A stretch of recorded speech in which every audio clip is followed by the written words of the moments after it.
I still remember the exact moment everything changed. We were supposed to be celebrating our 10th wedding anniversary. Jenna had gone all out. Handmade reservation cards, some private garden table at a trendy restaurant in Buckhead, the works.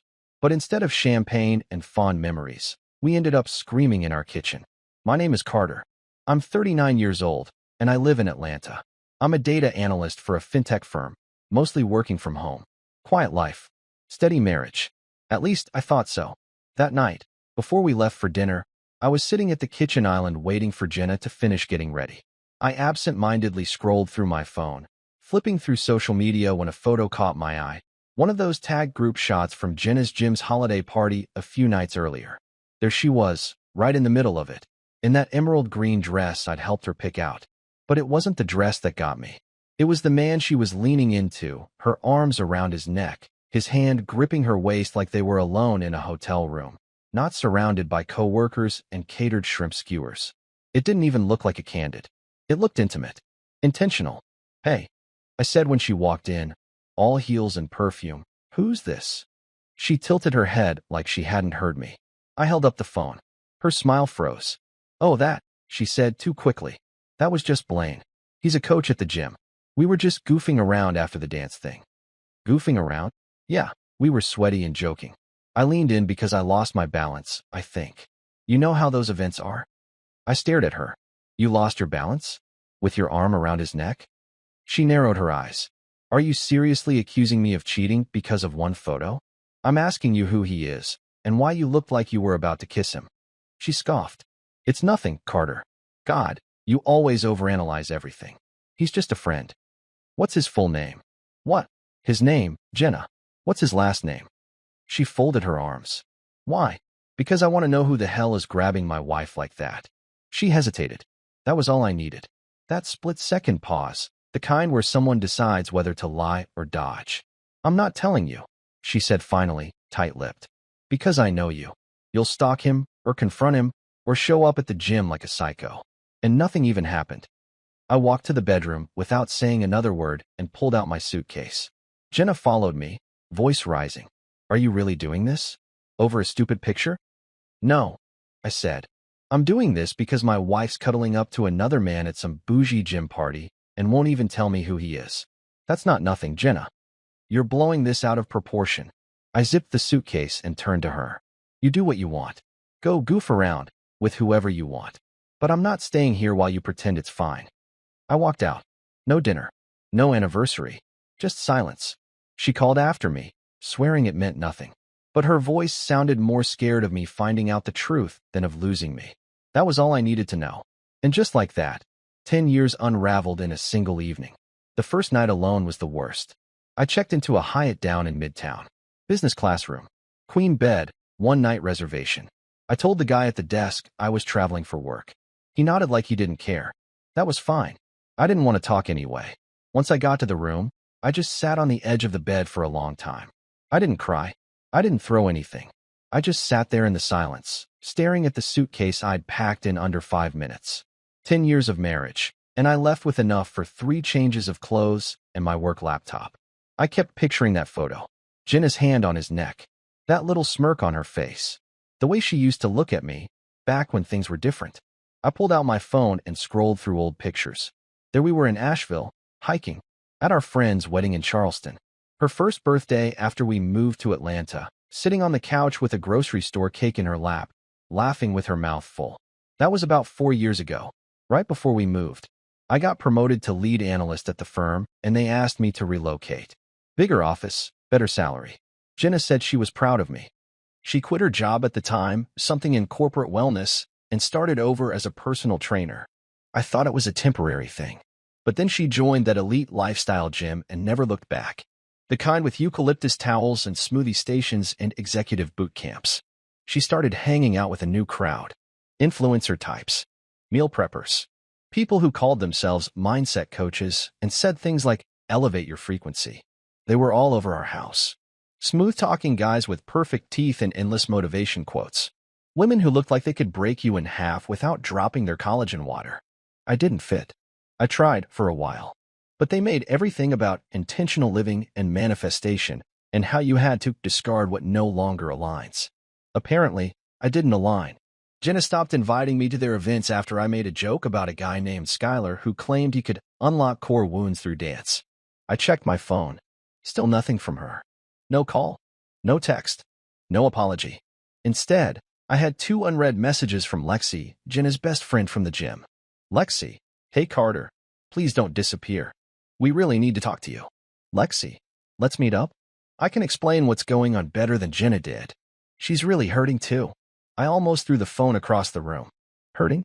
She wouldn't even say the guy's name. I dropped it on the nightstand and laid back on the bed, staring up at the ceiling. I'd never felt more invisible in my life. And somewhere underneath the grief and confusion, a quiet anger started to form, the kind that comes when you finally realize how long you've been shut out of your own story. I agreed to meet them, but not at Lexi's apartment like she wanted. I knew a setup when I smelled one. I told her to pick a restaurant, public place, neutral ground, somewhere I could walk away without anyone blocking the door. We met at a farm-to-table spot Jenna liked. One of those sleek minimalist joints where everything costs 3 times what it should. The kind of place where they ask if you're still enjoying your experience, instead of if you need anything else. I got there early and asked the hostess for a corner table, somewhere with a good view of the whole place. Old habit from working in analytics, I like knowing the layout. 5 minutes later, they arrived like a coordinated PR team. Lexi, all warm smiles and fake concern. A couple other gym friends I recognized, Carly, the bar instructor, and Deshawn, who led some kind of awakened masculinity program. There were others I didn't know by name. All of them fit that same vibe. Too polished, too calm, too sure of themselves. They sat down like it was a casual group dinner. I didn't bother pretending. I pulled out my phone, opened the gallery, and slid it across the table. The photo. Jenna, in that green dress, arms wrapped around a man whose hand was halfway down her back. Too close. Too comfortable. Too deliberate. Let's make this easy, I said. Who is he? Silence. Lexi glanced at Carly. Carly looked down at her menu like she was choosing a dessert. Deshawn leaned back, folding his arms. I'm not here for games, I said, louder. Someone tell me who he is, or I walk. Still no answer. Is this some kind of group NDA? You all agreed not to say anything. Lexi gave me this gentle, therapist-like look. Carter, this isn't how we wanted to approach this. Oh, I'm sorry, I said, leaning forward. Was there a better way to address the fact that my wife is wrapped around some dude she won't even name? She didn't cheat, Carly said finally. You're misinterpreting the photo. Then clarify it. Nobody moved. That was it. I stood up, slowly. Collected my phone. You know what? This tells me everything I need to know. You're not trying to explain anything. You're circling the wagons. You're protecting her. Or him. Or both. Carter, wait. Lexi reached for my arm. I stepped back. I gave you a chance, I said. You used it to insult my intelligence. Deshawn shook his head. Man, you're operating from a place of fear. I laughed. No, I'm operating from a place of betrayal. And now I know it's not just her. It's all of you. I walked out without looking back. When I got home, I didn't say a word to Jenna. She was on the couch, TV paused, like she'd been waiting. I didn't even look at her. I went straight to the bedroom and started changing the locks. Deadbolts. Door chain. I added a keypad lock to the guest room door and moved in that night. We still had to live in the same house, at least for now, because of our son, Evan. He was 9 and didn't need to see either of us fall apart. I still packed his lunches. Still helped with homework. Still drove him to school. But Jenna? I barely looked at her. I didn't raise my voice. Didn't accuse. I just went cold. She kept saying things like, we need to talk, and this isn't what you think. But she never gave me what I asked for. The name. The truth. And until she did, she wasn't my wife. She was just another stranger living in my house. 3 days later, Jenna asked if I'd be willing to sit down with her again, just the 2 of us, at home. She promised no surprises, no tricks. There's someone I want you to meet, she said. I didn't say yes right away. I told her I'd think about it. I wasn't interested in another ambush, but I was interested in answers. So I said she could have 30 minutes. No more. That night, I came home from picking up Evan and found the living room rearranged. Jenna had moved the coffee table out of the way and lit candles like it was a mindfulness retreat. 2 people were sitting on the couch. One of them was Blaine. I didn't need to be introduced. He looked exactly like he did in the photo. Tall, tanned, soft jawline. Barely their stubble. He was wearing joggers and a black compression shirt, like he'd just come from a photo shoot titled, Hot Personal Trainer Finds Peace. Next to him sat a woman I hadn't seen before. Early 40s, lean, striking. She stood up first. "I'm Ava," she said. "Blaine's wife." Wife. That one caught me off guard. Jenna gestured for me to sit down across from them. "We wanted to explain," she said gently, like she was hosting a podcast episode. "Blaine and Ava are part of something bigger than just the gym." I didn't sit. I stayed standing, arms crossed. "Go ahead." Blaine smiled like he was about to bless the room with his truth. "We work with couples. We help them reconnect through openness, physicality, and emotional alignment." Ava nodded. "We believe that real relationships thrive when partners explore trust and body harmony in shared spaces. That's what your wife has been learning." I turned to Jenna. "You said you didn't cheat. So what was that photo?" Jenna looked nervous for the first time in days. It was a moment. After a session, Blaine and I had practiced. "I hadn't told you yet. That was my mistake." "Practiced?" I repeated. "You mean you were intimate?" "Emotionally," she said quickly. "And yes, physically. But it wasn't about betrayal, Carter. It was about growth. About trust." I finally sat down. Not because I was calm, I just didn't trust my legs to hold me up anymore. Ava jumped in, clearly trying to manage the moment. "What we offer is guided exploration. Structured emotional openness. Your wife was ready. Many couples in our program." I held up a hand. "Many couples?" Blaine nodded. "We have full participation from most of our gym's long-term members. It's a closed circle built on confidentiality and mutual growth. That's why people were hesitant to speak with you. It's not about hiding. It's about sacred boundaries." "Sacred," I said flatly. "And you didn't think I might want to be involved in this sacred journey?" Jenna leaned forward. "I was going to tell you. I just didn't know how. And I didn't want you to judge it before you experienced it. Too late." Blaine smiled again, like he hadn't just detonated my marriage. "Look, man, I get it. This isn't mainstream. But we're redefining fidelity. We're rewriting connection." I stared at Jenna. "So you slept with him, and now you're trying to rebrand it as growth?" She didn't answer. Just looked down at her lap. I stood up again. "This isn't healing. This is you joining a damn cult with exercise equipment." "Don't do that," Jenna whispered. "Don't reduce it like that. This has helped me, really helped me, understand what I want in life." I looked at all three of them. The candles. The tight smiles. The scent of whatever calming oil was burning. And in that moment, I knew. I wasn't just losing my wife. I was up against something bigger than cheating. I was up against belief. Jenna had already left me. She just hadn't moved out yet. I didn't sleep that night. After Blaine and Ava left, Jenna went to bed like it was any other evening.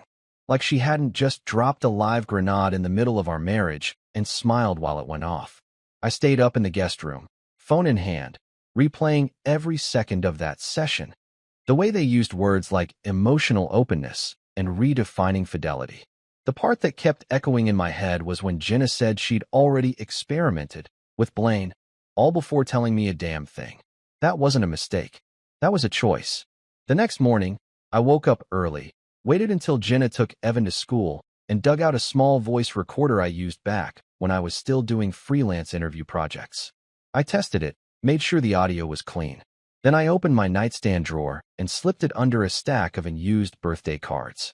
I knew she planned to invite Blaine and Ava back. She'd hinted at it. Something about a follow-up conversation. "For clarity," she said. Like clarity was a scented candle you could light in a dark room. Sure enough, 2 days later, she texted me while I was out grabbing groceries. "Jenna, Blaine and Ava will be over around 6. Just a chat. No pressure. I think it will help." I didn't respond. I just came home, grabbed the recorder, and made sure it was running before I placed it on top of the cabinet in the hallway where no one would see it. At exactly 6, they showed up. Hugs. Laughs. Like nothing had happened. I sat quietly as Blaine launched into more of his rehearsed nonsense about cross-spiritual compatibility. Ava kept using phrases like energy monogamy and polydirectional support. Jenna sat beside them, beaming like someone who'd just joined an exclusive country club. I didn't say much. I just nodded along, pretending to listen while watching the battery tick down on my recorder from across the room. Then it happened. Blaine leaned forward and said, "If you're still feeling unsure, we totally get it. That's why we want to keep this between us until you're ready." You don't need the outside world complicating your journey. Jenna added, that's why I deleted the video. From your phone. Just now. I looked up, startled. My phone? I asked. She smiled. The one you left charging in the bedroom. I saw the file. I knew you'd try to record us, Carter. You deleted it? I had to. It's for everyone's protection. Especially yours. Blaine nodded, hand on her knee. Trust starts with boundaries. And you'll thank us later. I didn't speak. I didn't argue. But something went cold in me. That night, after they left, I went into the guest room and shut the door behind me. Jenna knocked once. I didn't answer. When I was sure she was asleep, I pulled out the hallway recorder and played it back. Crystal clear. I copied the file to 3 different drives. Then I sat on the edge of the bed, staring at the wall, my hands trembling. She didn't just lie. She didn't just sleep with another man. She tampered with evidence. And that told me everything I needed to know. This wasn't just betrayal. It was strategy. The next morning, I called my company's legal liaison and asked for a referral. She gave me a name without hesitation. Erica Vance, she said. Smart. Ruthless. Specializes in divorce and financial separation. You'll want her on your side. I booked a consult that afternoon. Erica's office was downtown. Sleek glass, minimalist furniture, not a single picture on her desk. She shook my hand with 0 pleasantries, just a sharp nod and a single word. Tell me everything. So I did. I laid it all out. The photo, the man in it, the deleted phone recording, the culty nonsense with Blaine and Ava, the group's silence at that dinner. I even told her about the gym, how Jenna's entire social life had shifted into this self-help echo chamber that dressed cheating up as spiritual growth. Erica didn't flinch. Do you still live in the home together? She asked, clicking her pen. For now. Not ideal, but manageable, she said. Do not move out permanently. If you do, you could be seen as abandoning the property. I nodded. She works part-time, yes? She's a personal trainer. Some days she works 5 hours, others it's a podcast and smoothies. Then alimony is a risk, Erica said flatly. You've been the primary provider, yes? For most of the marriage. She scribbled notes like she was already drafting the court strategy in her head. You'll need documentation, bank statements, spending records, proof of her activities. Anything that shows instability, secrecy, or cult-like influences. This Blaine guy, for example. I want to know everything about him. Already on it, I said. Because I had also hired a private investigator that morning. He was recommended through a security guy at work. Retired cop, mid-50s, no nonsense. I sent him Blaine's full name, the gym's info, and every photo I could find on Jenna's Instagram from the last year. His response came in 1 sentence. Give me 5 days. Back at the house, Jenna tried to play nice. She cooked more, asked how work was going, even offered to co-host Evan's school event with me like we were still a team. But I didn't take the bait. I was done playing house. I was polite, calm, predictable. I tucked Evan in, checked homework, folded laundry like nothing had changed. But every night, once I locked the guest room door, I reviewed my notes, timelines, evidence, expenses, names. I wasn't just planning a divorce. I was preparing for war. Jenna kept floating these little lines, like, I know it's been weird, but I still love you. What we had, it's not broken, Carter. It's just evolving. I didn't respond. Because I wasn't interested in evolving into someone who let betrayal be rebranded as enlightenment. She thought I was stuck. But I was 10 steps ahead. And I wasn't just getting out. I was taking everything with me. The knock on the door came 3 mornings before Erica planned to file the paperwork. I was halfway through making Evan's lunch when I opened it. It was Jenna, suitcase in hand, eyes puffy like she'd been crying for hours. She didn't say anything, just stared at me. I'm moving out, she said quietly. I didn't react, didn't ask why, didn't offer to help. Instead, I stepped aside and let her pass. She went straight to the bedroom and came out 15 minutes later with a duffel and a yoga mat. No hard feelings, she asked, voice trembling. For the record, I never stopped loving you. I just looked at her. She left without another word. I should have felt relief. But my stomach didn't agree. Something about her tone didn't sit right. She didn't sound defeated. She sounded rehearsed. That afternoon, Erica called me. You're not going to like this, she said. She filed a restraining order. I froze.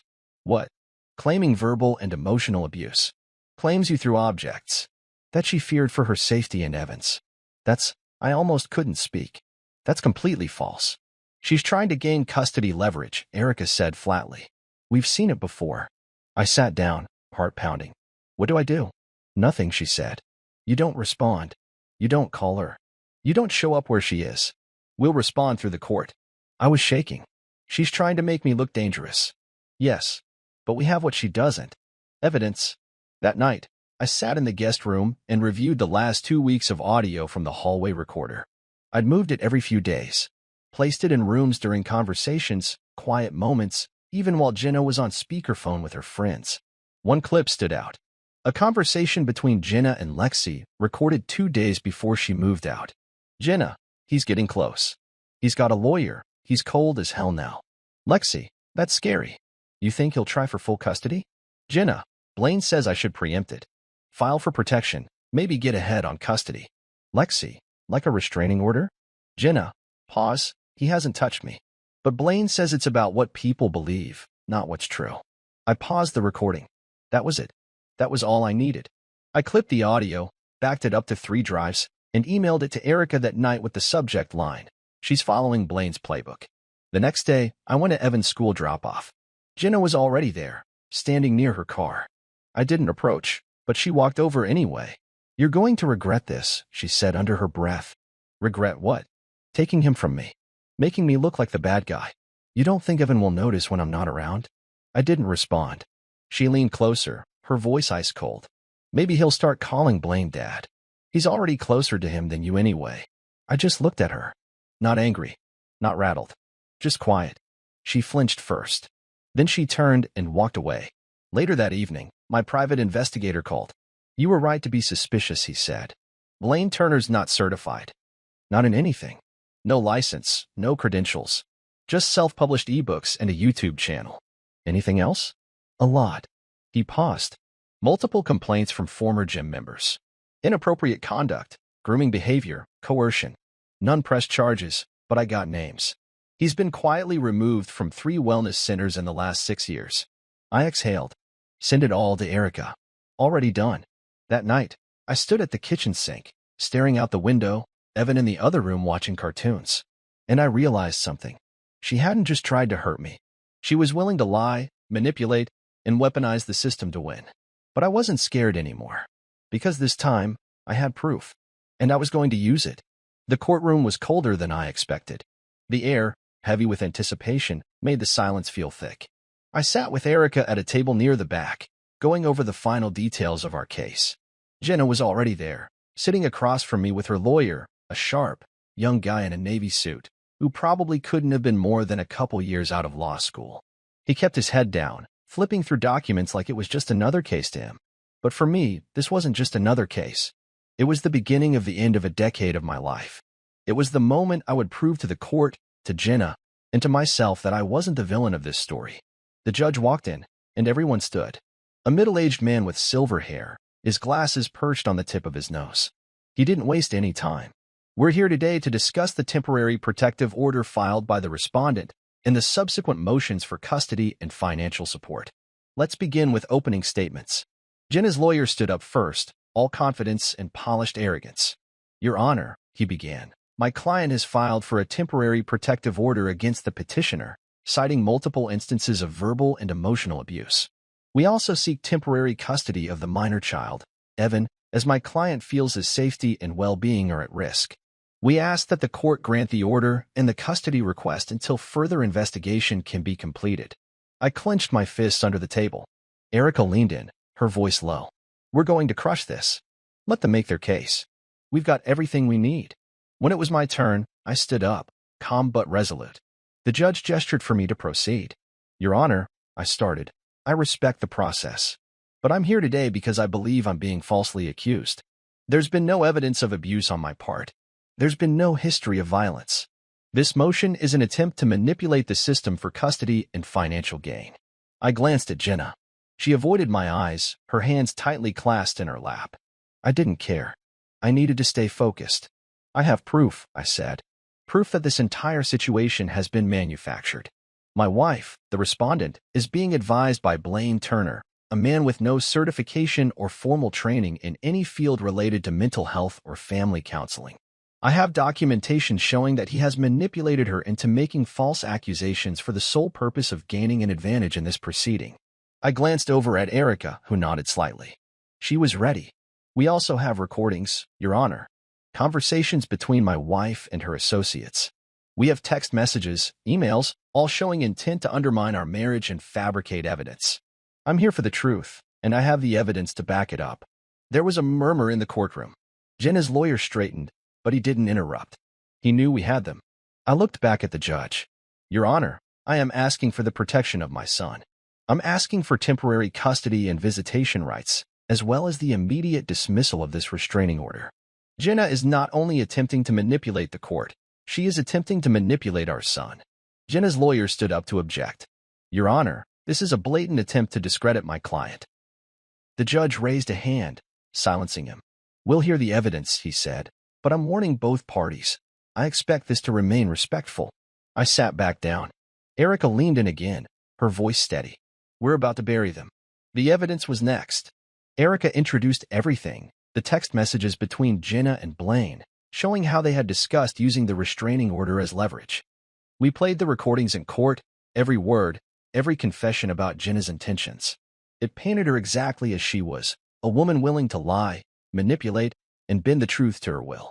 When the private investigator's report came through, it was like hitting a second-round knockout. Blaine wasn't just some alternative lifestyle guru. He was a fraud, a man who'd been quietly removed from multiple gyms for inappropriate conduct and had been the subject of several complaints for grooming and manipulative behavior. Jenna's lawyer didn't know how to respond. They had nothing left to defend her with. The judge finally called a break. Jenna's lawyer pulled her aside for a whispered conversation, and I could see the frustration on their faces.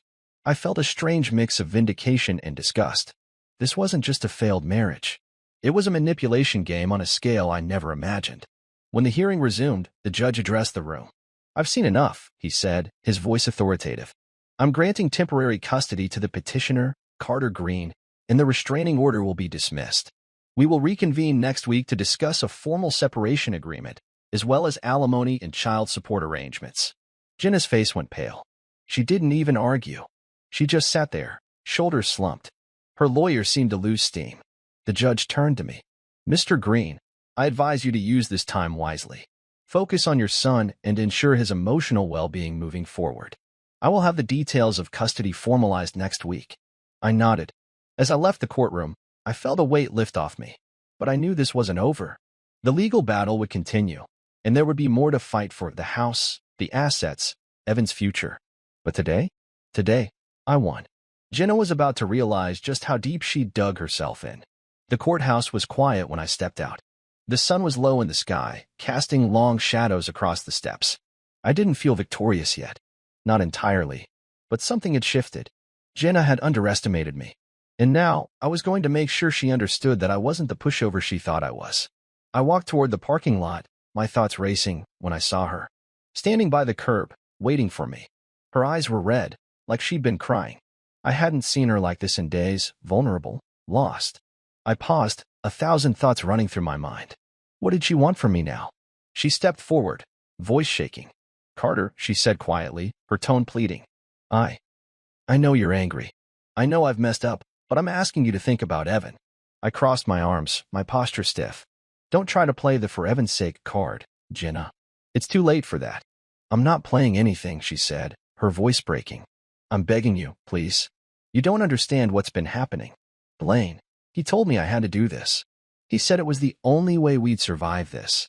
I didn't know how to get out of it. Get out of what, Jenna? I snapped. You were living in some delusion where cheating and lying were all just part of self-growth. You let him manipulate you. You let him manipulate us. She winced at my words, but she didn't back down.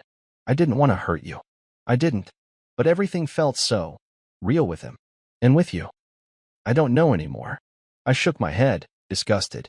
This isn't about Blaine, Jenna. This is about you. You made a choice. A choice to lie, to tear everything apart. And you still haven't come clean about any of it. Her face twisted in pain. I'm trying, Carter. I'm trying to explain, but I don't know how. I don't know what else to say. I stared at her for a long moment. This woman, the one I thought I knew, the one I thought I could trust, was a stranger to me now. I don't want to hear it, I said, my voice cold. You had your chance. You had your moment to be honest, to fix things. But you chose him. And now you're left with nothing. You're left with your lies and your manipulation. Her eyes filled with tears, and she took a step closer, her voice desperate. Carter, please. I'll leave the gym. I'll end things with Blaine. Just please, don't take Evan away from me. I looked her in the eye, my heart pounding, but I didn't move. You already lost him. You lost me. And you've lost yourself. So no, I'm not going to let you drag me back into this mess. Not anymore. I turned away from her, and every instinct told me to keep walking. To keep my focus on Evan, on what I had to protect now. But I couldn't stop the last thing I said before I got into my car. I'm suing the gym. For everything. I'm taking them down. Her face went pale, and for a moment, I saw something flicker in her eyes. Fear. She opened her mouth to say something, but I didn't give her a chance. Don't ever contact me again, Jenna, I said firmly. We're done. With that, I drove off, leaving her standing there.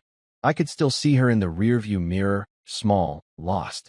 And as much as it hurt, I knew it was the last time I'd ever look back. When I got home, Evan was sitting at the kitchen table, his school bag slung over one shoulder. He looked up when I entered, his face lighting up just a little bit.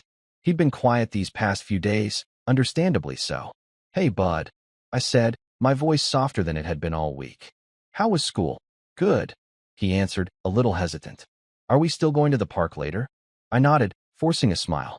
Of course. But first, we need to talk about something.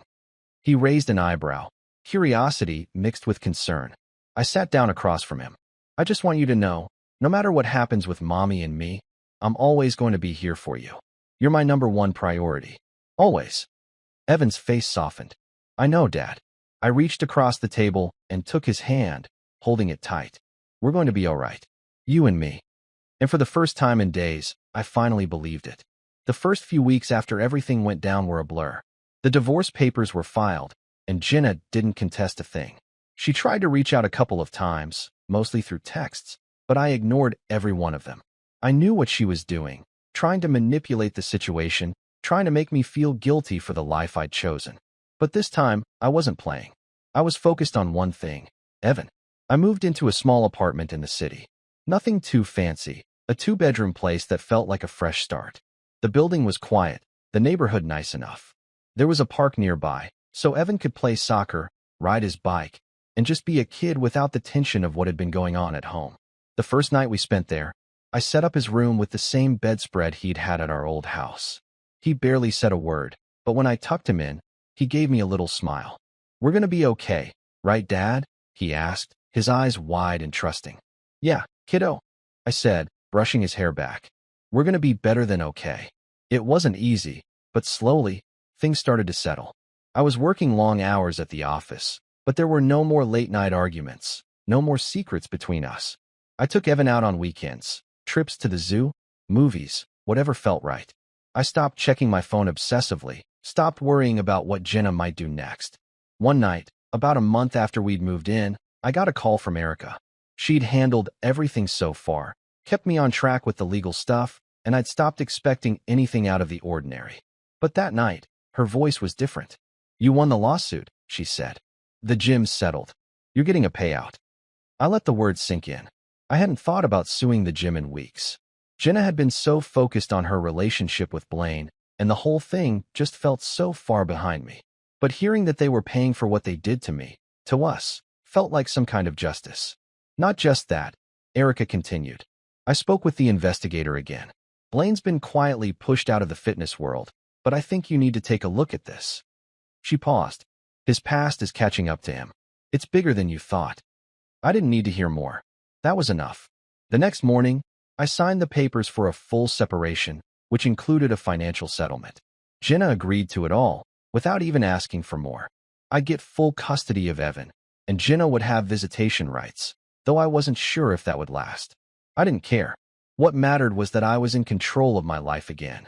A few months later, I got a call from Erica again. She told me that the gym had been forced to restructure due to its unethical practices, and that Blaine was facing multiple lawsuits. It was over. I smiled to myself. When I walked into our new backyard one Saturday afternoon and saw Evan playing soccer with the neighbor kids, laughing without a care in the world, I finally felt the weight of everything lift off my chest. No more fear, no more uncertainty. I was free. And for the first time in a long while, I wasn't looking over my shoulder. I wasn't worrying about what Jenna or Blaine or anyone else might do next. I was focused on my son, on our future. I looked at Evan as he kicked the ball to his friend and ran after it, his face flushed with excitement. "Hey, bud," I called out, my voice warm. "How about we get ice cream after this?" His face lit up. "Yeah, with sprinkles." "Absolutely." And as I watched him run off with his friends, laughing like the world was his, I finally felt at peace.